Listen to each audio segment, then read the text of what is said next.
Missing your child's sporting event just plain stinks. But you don't have to worry about that anymore, thanks to Sports Broadcast Solutions. SBS is a live broadcasting network, as well as covering your on-demand needs, recruiting videos, highlight reels, and much, much more. We can broadcast live to any website, and we also post as much on-demand content as you need. For more information about SBS, check out our website at sportsbroadcastsolutions.com. Sports Broadcast Solutions, a broadcasting network for everyone. It's October 23rd, 2005. The Chicago White Sox are hosting Game 2 of the World Series against the Houston Astros. At 6-6 in the bottom of the ninth inning. Leadoff hitter Scott Podsednik is at the plate. And while Podsednik went to the All-Star game earlier this season, Sox manager Ozzie Guillen is definitely not anticipating a walk-off home run finish to this particular ballgame. The Sox lead 1-0 in the series, but a potential 2-0 series edge, or the game potentially going into extra innings, is just a taste of the drama both teams have experienced lately.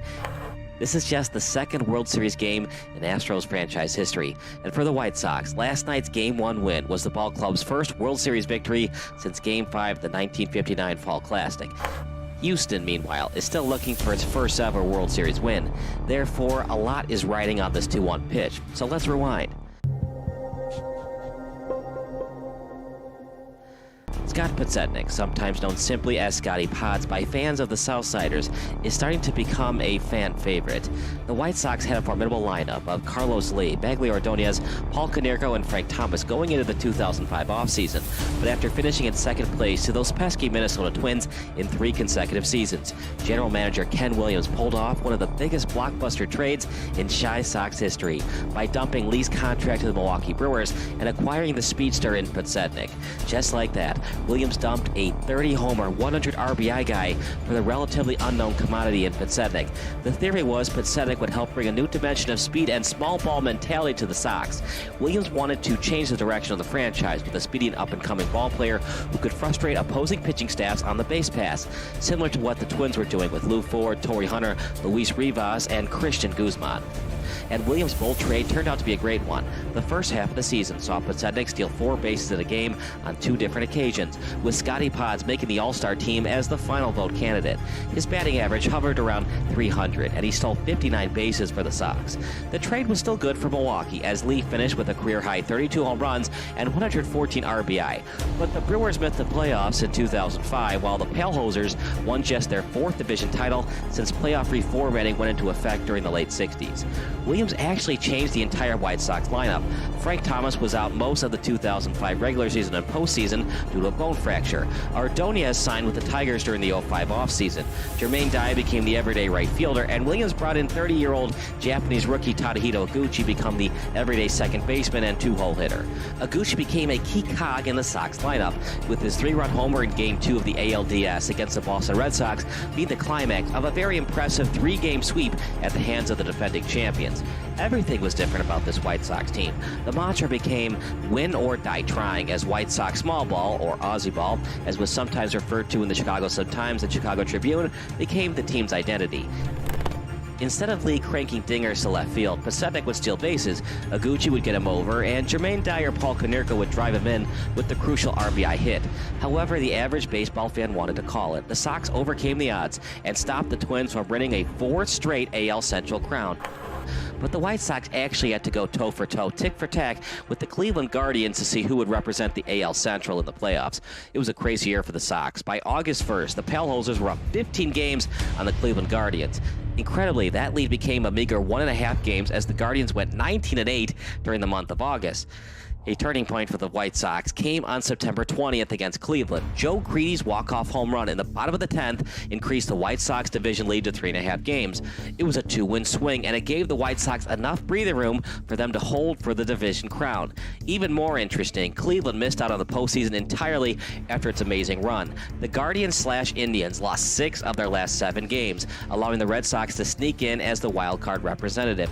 It was a tough pill to swallow for Indians fans, as this team went from a 48-47 record to almost upending the Sox for the division pennant. Instead, the Indians missed out on the playoffs for yet another year. Their 4 straight without a single World Series appearance.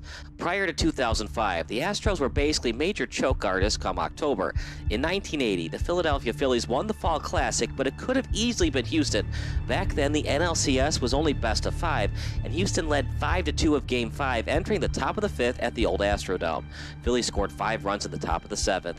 The Astros would tie the score at 7 with a late 2-out rally, but Gary Maddox's go-ahead RBI double in the top of the 10th became the game winner, as Houston couldn't mount another comeback after going down 1-2-3 in the bottom half of the inning.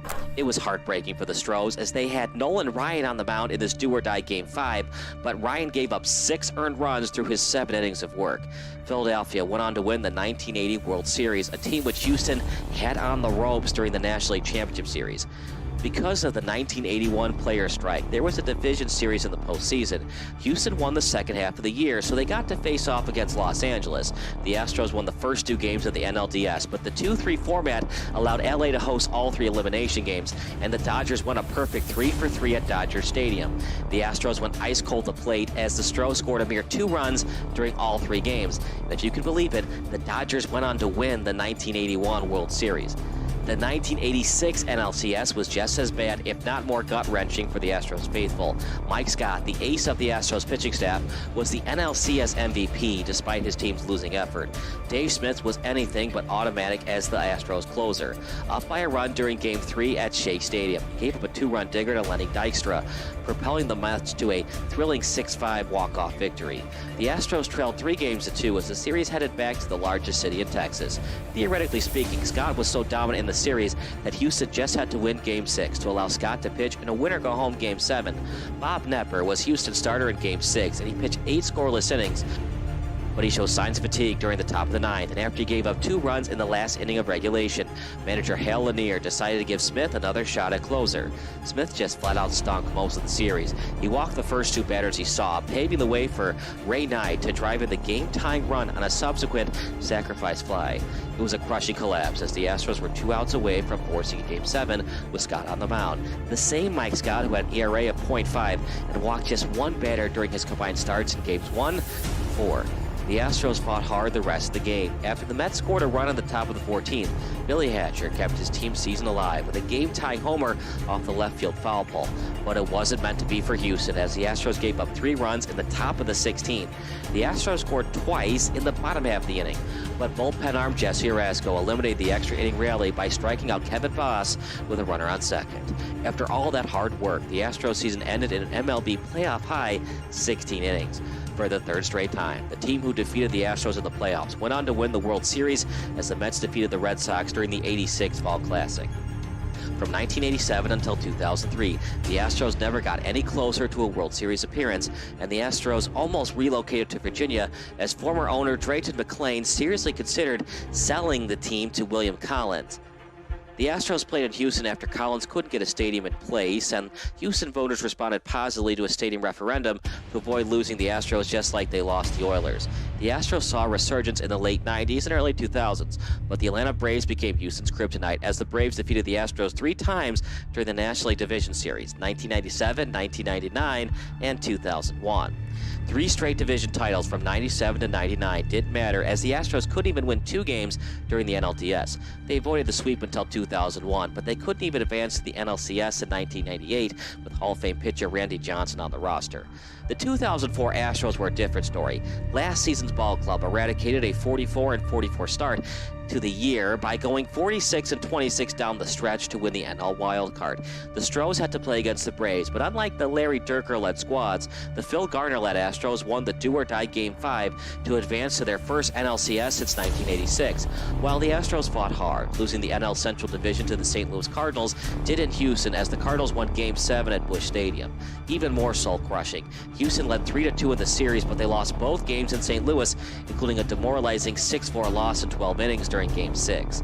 The Astros entered the 2005 season with high hopes, and even though Carlos Beltran signed as a free agent with the Mets, Houston still had the killer bees of Craig Biggio, Lance Berkman, and Jeff Bagwell in the heart of its batting order. A 15-30 start to the year worried Astros fans, but after a 22-7 record in July, the Stros were back on track to clinching another wild card berth. The Astros barely hung on to win the wild card, as they had to win on the last day of the season to hold off Charlie Manuel's Phillies. As if the baseball gods love it being Astros versus Braves, the Astros had to once again play the Braves through the 2005 NLDS. And like last season, the Astros began a new tradition of eliminating the Braves in the division series. This time around, it was a 4-game elimination as Chris Burke had a walk-off solo shot in the bottom of the 18th to send the Astros back to the NLCS against St. Louis. It was the longest game in MLB postseason history. Looking for revenge against the Redbirds, the Astros won games 2 through 4 and almost won the pennant at Minute Maid Park, but Albert Pujols cranked a 3-run bomb from the arm of Brad Lidge, and the Astros had to win their first National League pennant on the road. Some analysts consider that home run to still be on the mind of Lidge going into the World Series. It would have been nice to get Lidge in the game in Game 6 in St. Louis in the NLCS to get that taste out of his mouth, the Pujols home run. I don't think that taste is there. Then again, Lidge was basically unhittable during most of the playoffs. There's no way Podsednik, who didn't hit a homer during the regular season, could hit a dinger against the All-Star closer, right?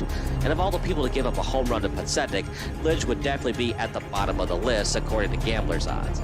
And for Lidge to even be in the spot is unbelievable. Remember, the Astros were down to their last out in the top of the 9th, but Jose Vizcaino put his name in baseball history by drilling a 2-out, 2-run single to left field to tie the score at 6. Perhaps Bobby Jenks was dead tired after having to get a 4-out save last night. Jenks inevitably blew the saves, but the Sox obtained its fair share of breaks earlier in the game to even be in that spot. The first such break occurred at the bottom of the 2nd inning. This ball should have been caught by Hall of Fame second baseman Biggio, but he somehow dropped the fly ball, allowing Brzezinski to score the go-ahead run. With 2 runners on base in the bottom of the 7th, home plate umpire Jeff Nelson determined that Dan Wheeler's fastball hit the batting glove of Jermaine Dye. Once again, instant replay verified that Nelson made the wrong call, as it sure seemed like the baseball hit the knob of the bat instead of hitting Dye. Garner was practically forced to go to the bullpen, and with the bases now loaded, he called upon Chad Qualls to try and jam the next hitter. Dye's hit by a pitch brought Konerko to the plate, and he capitalized on the first pitch with a 4-run 4-bagger to give Chicago its first lead since the 2nd inning. The breaks are seemingly going Chicago's way, but the Astros have fought hard to be in the position they're in right now. While he performed poorly during the last round, Lidge had a perfect 0 ERA during the 2004 NLCS and 2005 NLDS. He pitched 12 perfect innings during those rounds combined. During the 2004 regular season, he even received votes for the Cy Young Award. He's been very good in 2005, but his wins above replacement mark dropped significantly from 3.8 to now barely above 2. And to reiterate, And here's a drive deep right field. This is going to go. That's the first home run he has hit this season. Podsednik's lone homer of the season came during Game 1 of the 2005 ALDS against the Red Sox, a home run that didn't even factor into the game's final result. It was all intents purposes a meaningless homer. But Scotty Pods crushed a career-high 12 dingers last season for the Brew Crew, so the power is somewhat there for Podsednik. Will Lidge's mind be on straight, or will he be second-guessing himself after what happened to him in Houston against Pujols? Meaning, could Lidge accidentally leave a juicy fastball right in Podsednik's wheelhouse? Can Podsednik do what Konerko did 2 innings ago? Or will he try to do what he normally does and get a hit within the constraints of the ballpark? Podsednik is ahead in the count 2-1 with 2005 All-Star closer Lidge on the mound. Welcome to a moment in history. The 2-1. A swing and a high fly ball. Deep right center field. This is way back in the gap. And it's a gunner! A White Sox winner! A winner on a Podsednik home run! And the White Sox go up 2-0 in the 2005 World Series. The White Sox went on to win Games 3 and 4 to record its first ever World Series sweep and its first World Series title since 2007. Houston would not win a World Series game and subsequent title until 2017. Thanks for watching this Rewinder video. Make sure to subscribe below to never miss the action of Sports Broadcast Solutions.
Sports Broadcast Solutions is a broadcasting network for everyone. For those of you that just want raw footage of your sporting event, but no play-by-play or color commentary, you just need us to live stream video from the event over the internet. We will live stream your event on YouTube on our Sports Broadcast Solutions channel. In addition, we also have a dedicated channel on YouTube for live streaming at SBS Livestream. And if you need multiple channels, we can utilize Facebook Livestream and Instagram Live on our channel as well. Options include commercials from your sponsors, professional scoreboard graphics are still available, and of course, yes, pre- and post-game interviews are available as an option if you want. We've been working really hard this whole summer and stuff. Whatever your sports broadcast needs, we are at sportsbroadcastsolutions.com. Check us out and become part of the digital sporting world.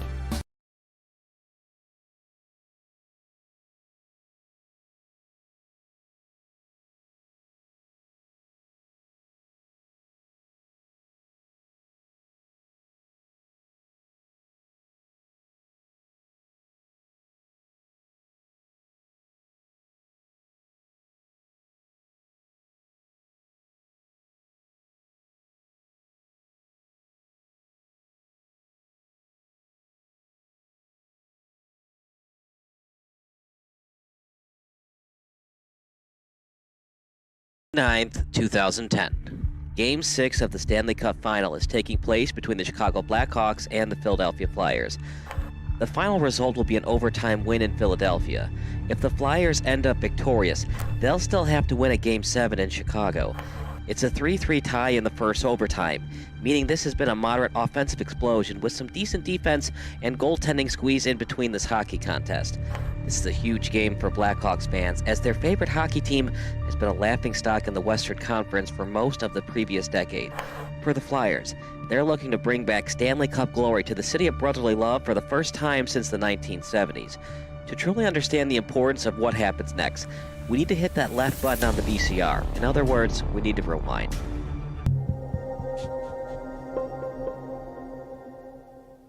The Blackhawks are an overtime goal away from cementing their legacy in NHL history. But for a franchise who used to not even televise its home games, this seemed like a pipe dream even 5 years ago. Known for his severe cheapness, Blackhawks former owner Bill Wirtz decided to cancel all home broadcast agreements with network and cable television outlets in 1992. According to Wirtz and the Wirtz Corporation as a whole, home broadcasts were, quote, unfair to the team's season ticket holders, unquote. And as crazy as this decision was by Wirtz, fan attendance increased during the mid-1990s. Incredibly, without normal home broadcasts and overall television brand awareness about the team, the Hawks averaged over 19,300 fans during the mid-1990s at the United Center. This is how it worked. WGN and other media outlets couldn't broadcast the Blackhawks games at the United Center. But if a national broadcasting network such as ESPN decided to telecast the game, a Blackhawk fan could purchase HawkVision, a subscription network worth $29.99 per month. Then you could watch the ESPN broadcast of Blackhawks vs. Red Wings at the United Center on normal cable television. It was pretty confusing, to be sure, and as you know, the internet wasn't big back then. If you were a big hockey fan and wanted to know about the Blackhawks, you either had to go to the game or wait for the hockey highlight on SportsCenter. Even then, hockey coverage wasn't big on ESPN, so it was in your best interest to purchase a ticket at the UC. So the fans kept supporting the Blackhawks even though they couldn't watch their favorite team on TV. However, the product on the ice wasn't so great. As if it were a curse from the hockey gods, the Hawks kept finding different ways to choke in the playoffs. An original six team, the Hawks were at one time the second most cursed original six franchise. The New York Rangers went titleless from 1940 until 1994, and the Hawks now find themselves in the same place as the Toronto Maple Leafs. The Maple Leafs and the Hawks have not hoisted Lord Stanley's Cup since the 1960s decade. For the Hawks, it's been even worse. They haven't won it all since 1961, and before that, Chicago went 23 years without hoisting the Cup. The Maple Leafs have been a borderline disaster since 1967, but at least the Leafs were a dynasty in the 60s. The Hawks were lucky to even win the 1961 Stanley Cup. So yeah, the Hawks have pretty much been mediocre or worse since 1961. However, there were moments when the franchise seemed destined for championship glory. The worst moment for Chicago hockey fans was the 1971 Stanley Cup Final against the hated Montreal Canadiens. Without air conditioning at Old Chicago Stadium, the Hawks were the home team during Game 7 of the Finals against the Canadiens. Jumping out to an early 2-0 lead, legendary netminder Tony Esposito couldn't stop Jacques Lamar's 60-foot-away snapshot, giving the Canadians their first goal of the contest. Chicago Tribune writer Bob Verdi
Oh, really? Come on! Oh.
Nation 3! 1, 2, 3! Nation! Gladiators on 3! 1, 2, 3! Gladiators!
Yes.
Come on, Lee. Pressure. There you go. There you go. Yeah. Relax, sit on it. Hey, Tony, sit on it.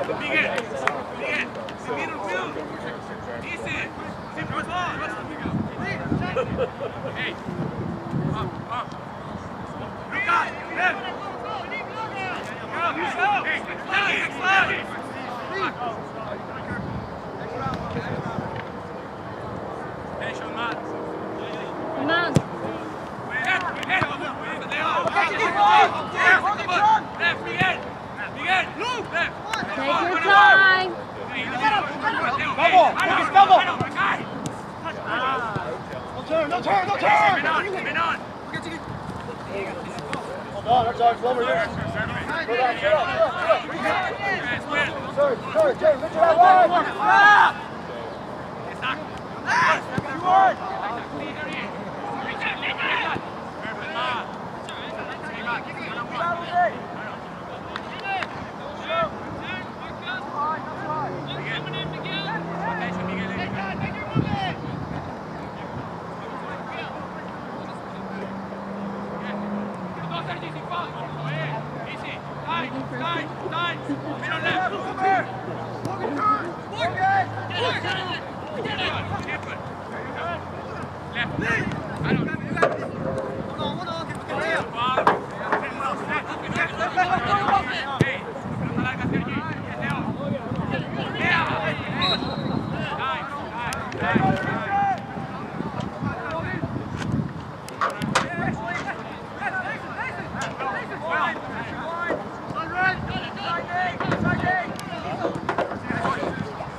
Find move.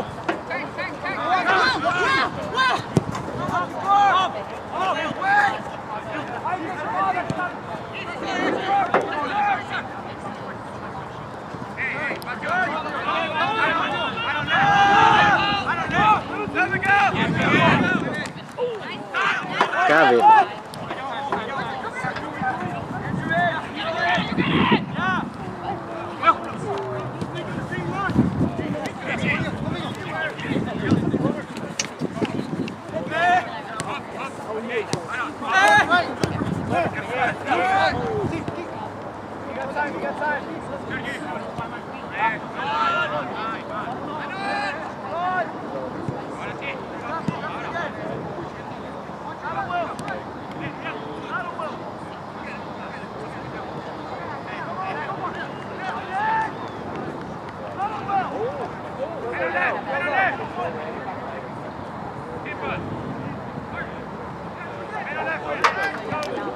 Hey,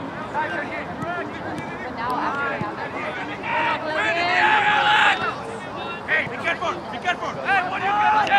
I don't feel this. Time. Yes, Miguel. Bring it.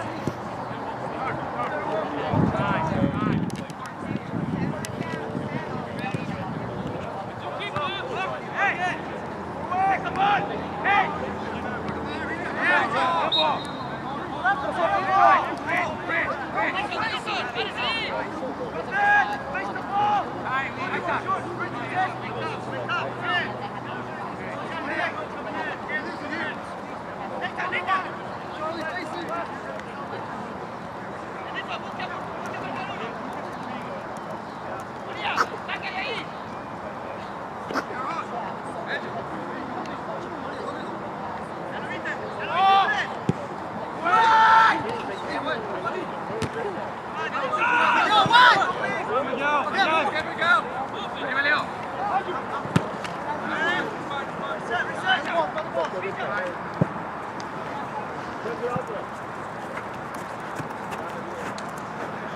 Little help?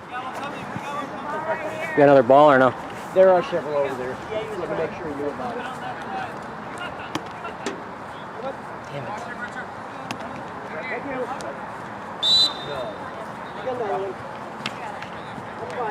Push it back, Rock. Up. Hey. Somebody, hey, Isaac, set. Hey.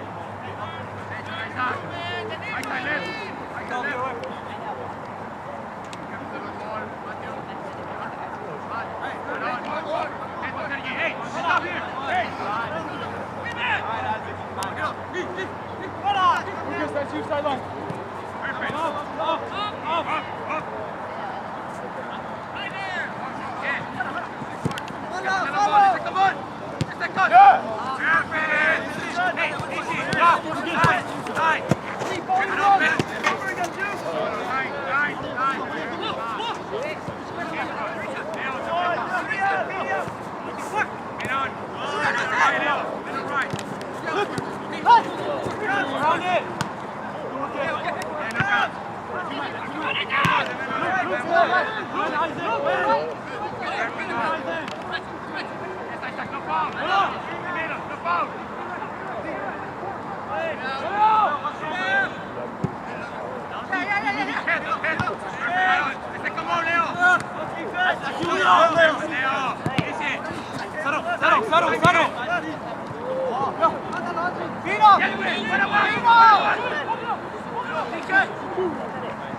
Yeah, it's got to be a foul. Yeah.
Hey, wide.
Good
pass.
That was not good.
Back to him, quick!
Sports Broadcast Solutions is a broadcasting network for everyone.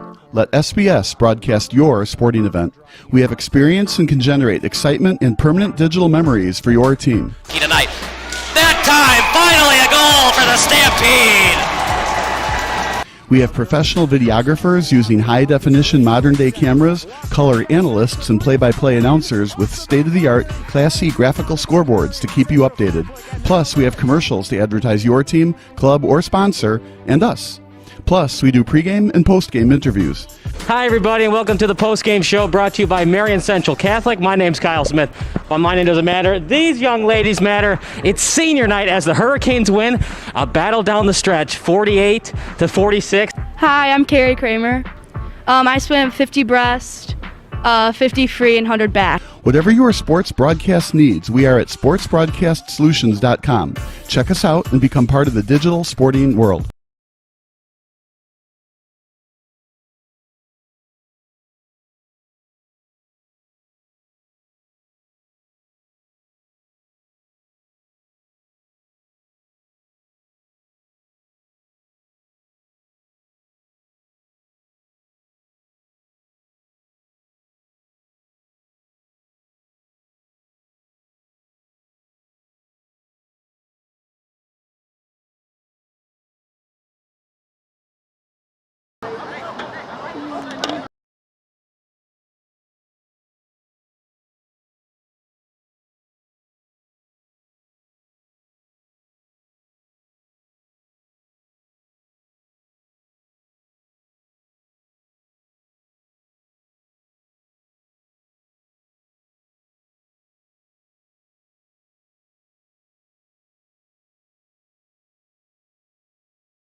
Sports Broadcast Solutions is a broadcasting network for everyone.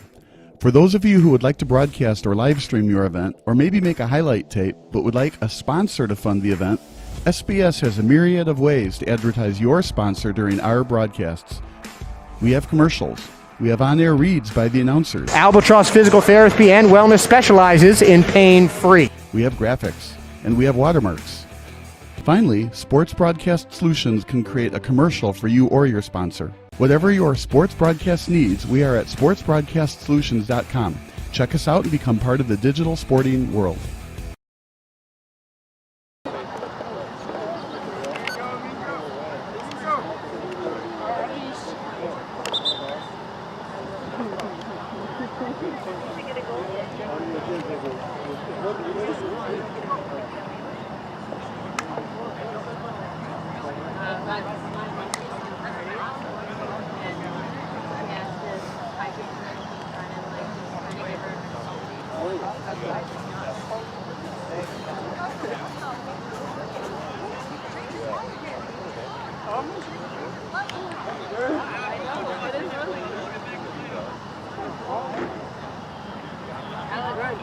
I'll call you next time when I need someone to got it.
Go!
Yeah, it's been the longest first half of all time.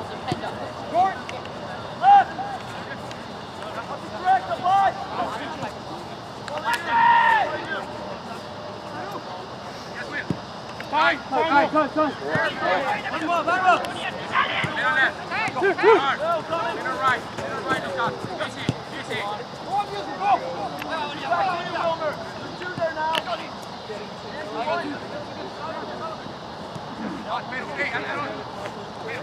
him in on. Man coming slowly. Richard back.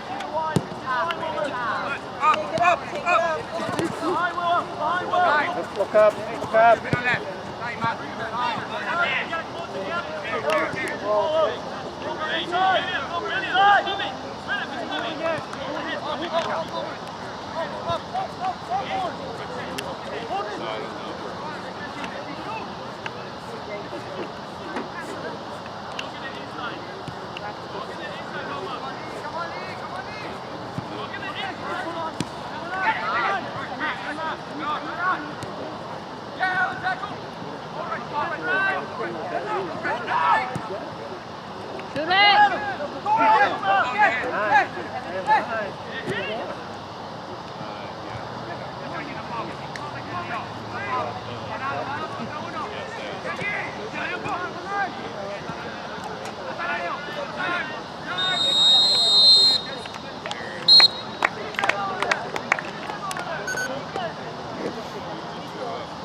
Hey, this is Sarah Greenfalk here of Psych Edge.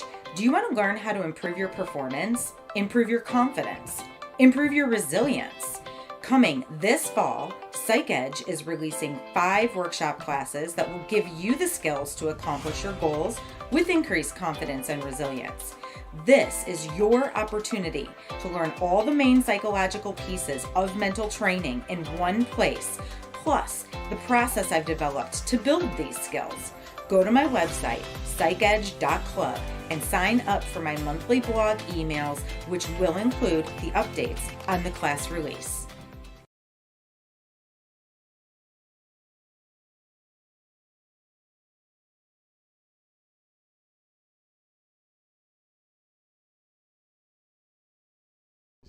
Sports Broadcast Solutions is a broadcasting network for everyone.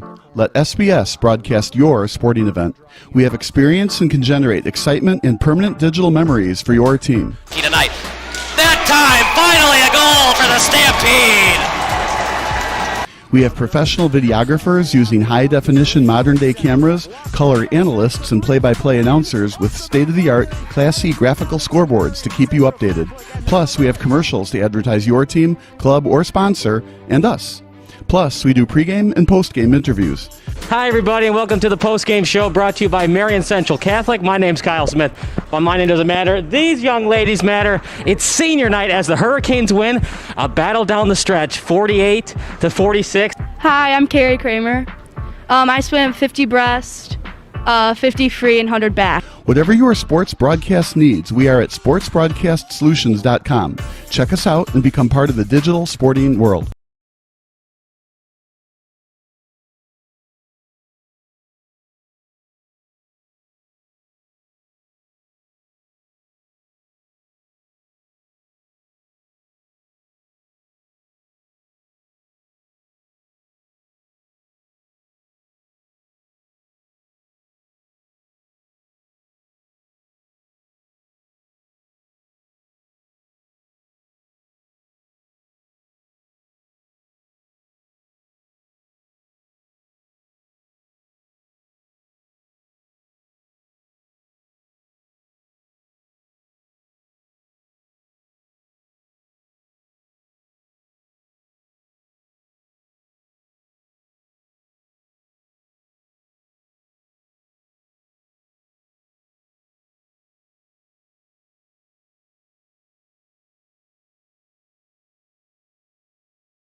Made from an athlete's mind for all sports minds. Level Up Branding is a unique sports marketing and branding agency, offering athlete management, brand management, and so much more. We are powered by experience, currently serving athletes in the WNBA, MLR, NFL, and college sports. We are looking to take on more clients because everyone deserves a shot at their dream. Our goal is to help others by inspiring one person at a time. Level Up Branding was founded by Lauren, who was and still is an athlete. She understands the importance of being a well-rounded and built individual. It takes an athlete to know an athlete. We are built different. There is so much more to an athlete than what is seen on the field or the court. We make it a priority to understand our athletes. We want to know and understand our clients' values, motives, passions, and future goals. At Level Up Branding, we believe in helping others succeed. We believe in giving back. We believe in family. You are more than an athlete. Level Up Branding was founded based on the sheer passion of sports, community involvement, and the sense of belonging to a community.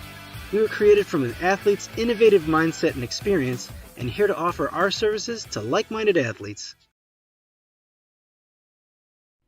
Sports Broadcast Solutions is a broadcasting network for everyone. For those of you who would like to broadcast or live stream your event, or maybe make a highlight tape but would like a sponsor to fund the event, SBS has a myriad of ways to advertise your sponsor during our broadcasts. We have commercials. We have on-air reads by the announcers. Albatross Physical Therapy and Wellness specializes in pain-free. We have graphics, and we have watermarks. Finally, Sports Broadcast Solutions can create a commercial for you or your sponsor. Whatever your sports broadcast needs, we are at sportsbroadcastsolutions.com. Check us out and become part of the digital sporting world. Missing your child's sporting event just plain stinks. But you don't have to worry about that anymore, thanks to Sports Broadcast Solutions. SBS is a live broadcasting network, as well as covering your on-demand needs, recruiting videos, highlight reels, and much, much more. We can broadcast live to any website, and we also post as much on-demand content as you need. For more information about SBS, check out our website at sportsbroadcastsolutions.com. Sports Broadcast Solutions, a broadcasting network for everyone. 2013. The Sweet 16, otherwise known as the regional semifinals, is taking place between the Kansas Jayhawks and Michigan Wolverines. In a surprising twist, the lower-seeded Wolverines are up by 2 points on the number 1-seeded Jayhawks. It's definitely not shocking that the Wolverines are currently winning. Rather, it's surprising for anyone who turned off the game when Kansas led by 11 points late in the second half. Not only did Kansas blow a double-digit lead during regulation, but their odds of winning were over 99% with under 3 minutes to play. That doesn't matter anymore, though, and with under 10 seconds left in overtime, Kansas needs a practical miracle shot to force double OT. Even crazier, they could win at the buzzer with a 3. So can the Jayhawks pull off the incredible full-court drive to the basket to tie things up at 87? We'll find out in 10 short seconds. But for now, let's see how we got here. Kansas blew a huge lead earlier tonight, but how? To answer that question, we need to rewind.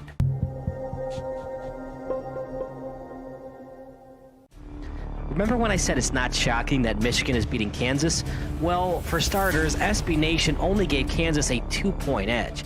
A 2-point spread is not exactly a comfortable betting edge for gamblers, even though Kansas is 11-2 against the spread in its last 13 games. This front court matchup also features the National Player of the Year in Trey Burke. Burke, who actually grew up in Columbus, decided to become the arch enemy of the Buckeye faithful and instead attended the much-hated Michigan Wolverines. Burke manned the point for the Wolverines, and even as a true freshman, head coach John Beilein felt comfortable putting him on the court for over 1,200 minutes of game action. His 1,227 minutes logged ranked second in school history. However, Burke's Wolverines finished the 2012 postseason by losing in the first round to the Ohio Bobcats. To be fair, Ohio was a great team in 2012 who ended up finishing in the Sweet 16. Still, alumni from Ann Arbor began wondering if Michigan would ever return to the heights of the Fab Five era. For all of those non-history fans out there, Michigan was once a basketball king for college hoopers. Future Hall of Famer Chris Webber led the Fab Five recruiting class, and Jalen Rose played for the Wolverines as well. Incredibly, future NBA player Juwan Howard was the third best player during the Fab Five era. The Fab Five got its name since all 5 of its starting players were top 25 national recruits. It seemed like the only detriment to the era was not winning a national title game, and Weber became the laughingstock of college basketball when he infamously called a timeout when his team no longer had one during the title game against North Carolina. But the major problem of the Fab Five was the scandal following it. Notably, U of Michigan booster Ed Martin made payments to players by laundering money through an illegal gambling operation. It was such a huge scandal that the FBI, IRS, NCAA, Big Ten Conference, and United States Department of Justice all had to investigate the matter. The scandal inevitably led to Steve Fisher being fired from the program in 1997, although the NCAA investigation didn't find him culpable of any wrongdoing. In total, 4 former players from the Michigan basketball program, Maurice Taylor, Robert Traylor, Lewis Bullock, and Weber, collected a grand total of $616,000 from Martin. The scandal forced Michigan to vacate its appearances in back-to-back national championship games, and Weber even got charged for perjury during the trial of Ed Martin's illegal gambling operations. The NBA suspended the Sacramento Kings power forward 3 games during the 2002 season, with the University of Michigan disassociating itself from him until later this year in 2013. The Wolverines deleted Weber's records from the basketball program's records book, all because Weber admitted to giving Martin about $38,000 in cash during his amateur status as a student athlete at Michigan. Weber admitted that the $38K was in reference to repayment for expenditures Martin did on his behalf. Because of the scandal, Michigan became known as the program the best college basketball team that money can buy, and it hurt the recruiting pitch towards players for several years. The basketball team missed the NCAA tournament every year from 1998 to 2006, but when Beeline became the head coach in 2007, things started to turn around rather quickly. In 2009, the Wolverines returned to the tournament and even upset Clemson during round 1. In 2011, Michigan barely lost to Duke during the round of 32 by a final score of 73-71. The Wolverines weren't quite back yet, but at least the stench of the Fab Five was slowly but surely going away. The stench of the Fab Five was similar to that of a skunk, though. The Wolverines lost 1 scholarship for 4 consecutive seasons due to the scandal, and they even had to vacate their involvement in the 1997 NIT and 1998 Big Ten tournaments. The best way to get people to forget about Ed Martin and the Wolverines, well, Al Davis said it best. Just win, baby. Just win, baby. The 2012 Wolverines began to start doing that consistently. A 13-5 finish in conference play saw the Wolverines, Buckeyes, and Michigan State Spartans all record the same record. It was the first Big Ten title of any kind for Michigan since 1986. But the sting of last year's first-round exit to Ohio was still prevalent for many of the returning players. Whether the Wolverines were playing with a vengeance during the fall and winter of 2012 is unclear, but whatever the reason, Michigan was at one point the #1 team in the nation, according to the Associated Press. They started the year at 21-2 and seemed to be unbeatable. In fact, the Wolverines started Wolverines nearly 5 minutes into the game. Burke hasn't scored yet, and if the Wolverines have any kind of chance, it's up to him to get it done. It certainly doesn't help that Johnson wore his shooting shoes today. His three-pointer made it 68-54 with under 7 to go. On a side note, perhaps the scoreboard operator was a Michigan alumnus, since CBS accidentally gave the 3 points to the Wolverines instead of the Jayhawks. There aren't any handicaps in college basketball, so the score is actually 68-54. The Wolverines tried their best to make it a single-digit.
Offside.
Yeah, Leo, come on, Leo, double there, Leo.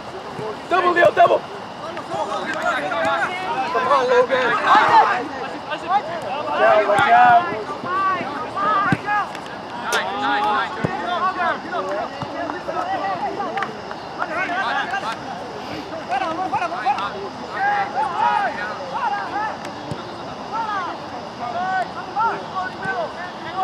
Willie!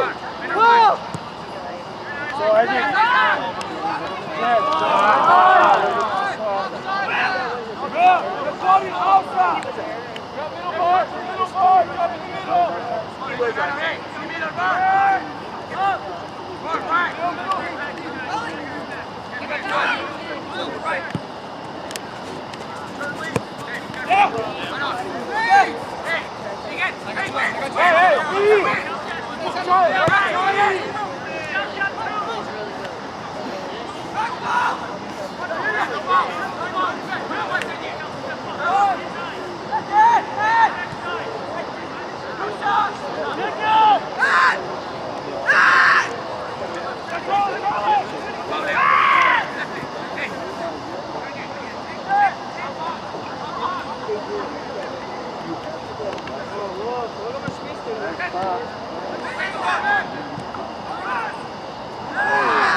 Sports Broadcast Solutions is a broadcasting network for everyone.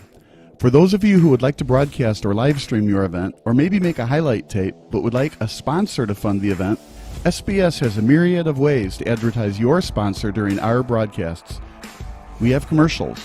We have on-air reads by the announcers. Albatross Physical Therapy and Wellness specializes in pain-free. We have graphics. And we have watermarks. Finally, Sports Broadcast Solutions can create a commercial for you or your sponsor. Whatever your sports broadcast needs, we are at sportsbroadcastsolutions.com. Check us out and become part of the digital sporting world.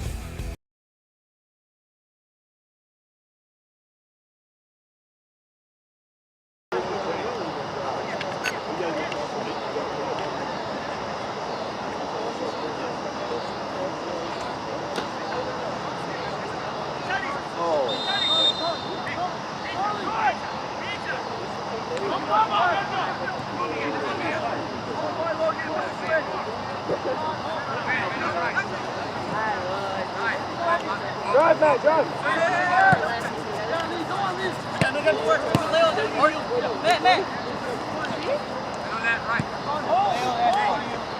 Hey, Sergey, can you open up?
Okay. Reed!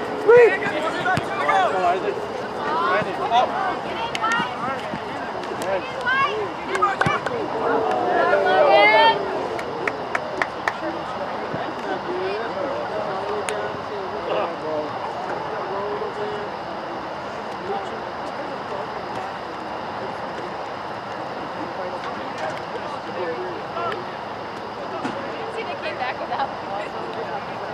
I saw you guys come back.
My friend wants to.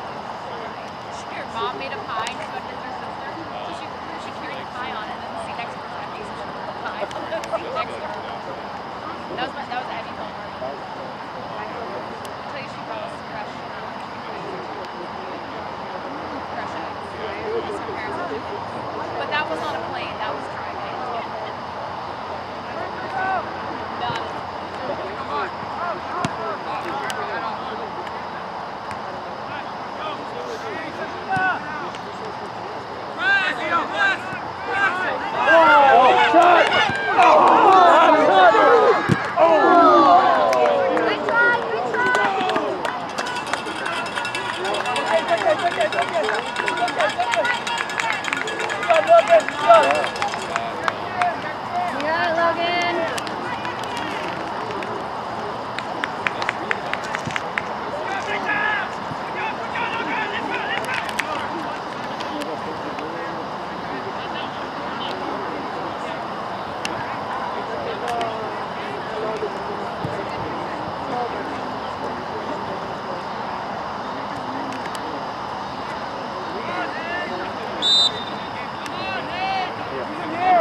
All your space, take it.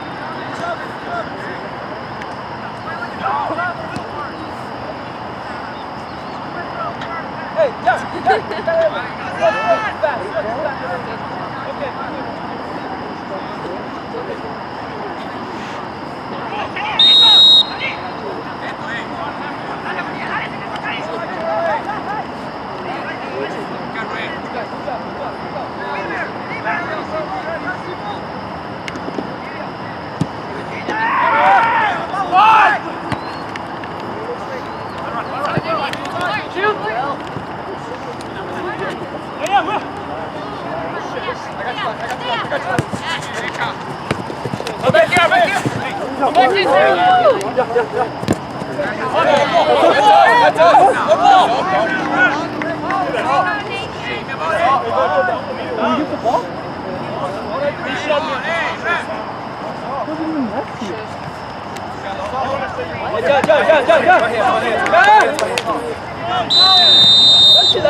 Get off of me. That's what I'm saying. I'm seeing more color. You need a change. Come on, coach.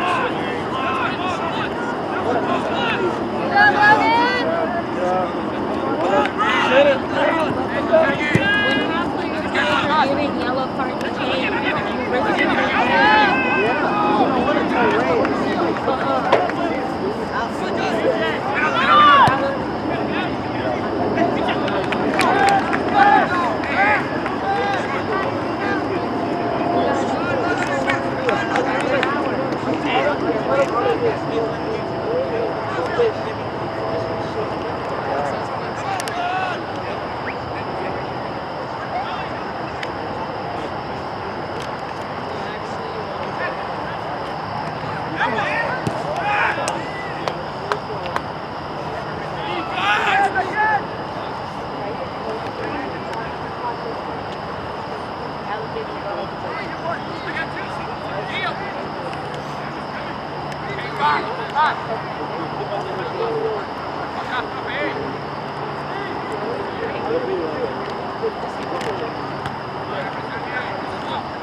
Go!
All right, guys, let's go.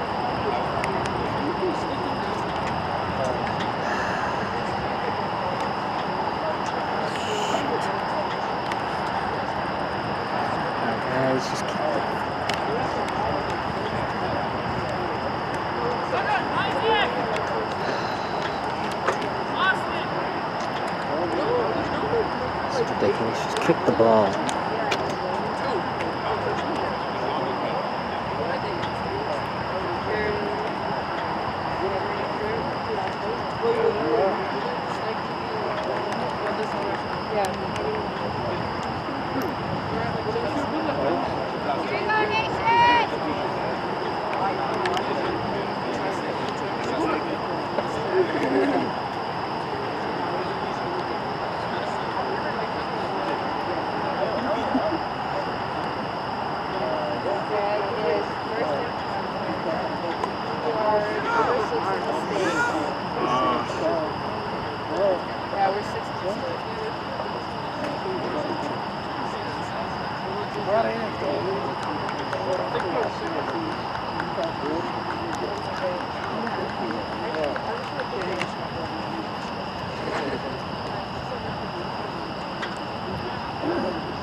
Give him a flag. Give him, come on, you can do it. There, yeah. There's no need for that. 4 minutes left in the game.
We've got about 1 minute left in regulation. There will be some add-ons.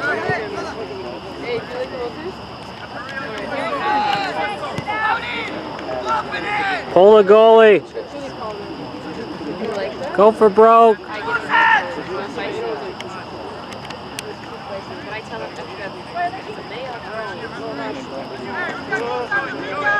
God, just kick the ball. My God.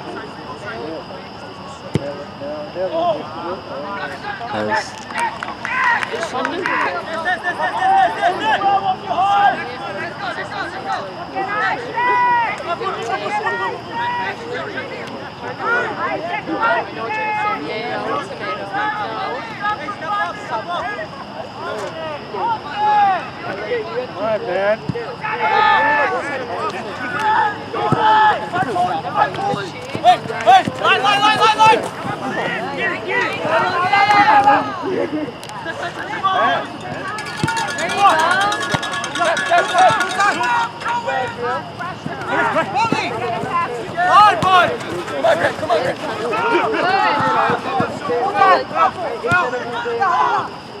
Enjoy your red. Well done, bud. 5-1.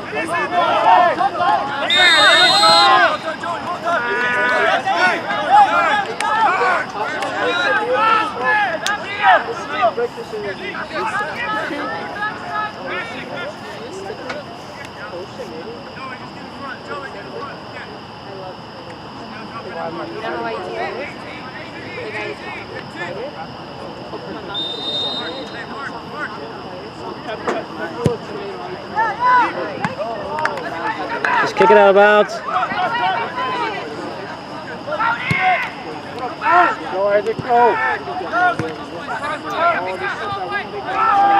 take it there! Right here! Come on, boys!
Go run Come on, Polly, come on.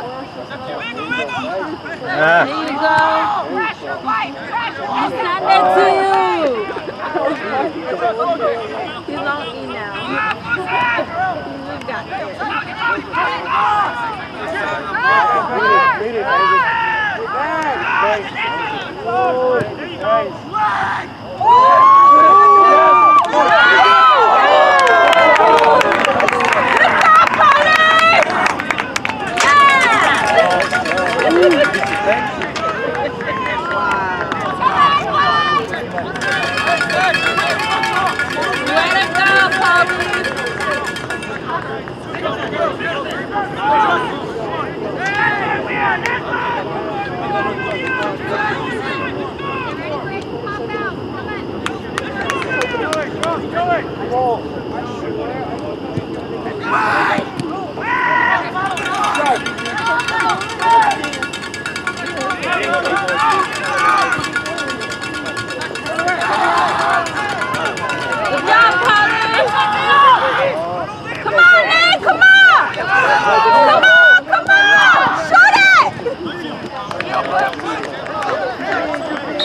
Glad awake. That's it, man. Oh, the heck you love. Did you sleep good at night?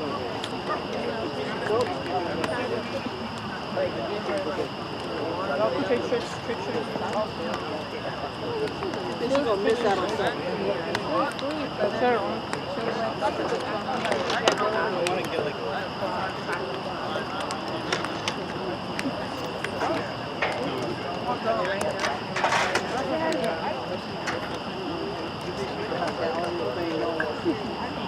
Life is around her.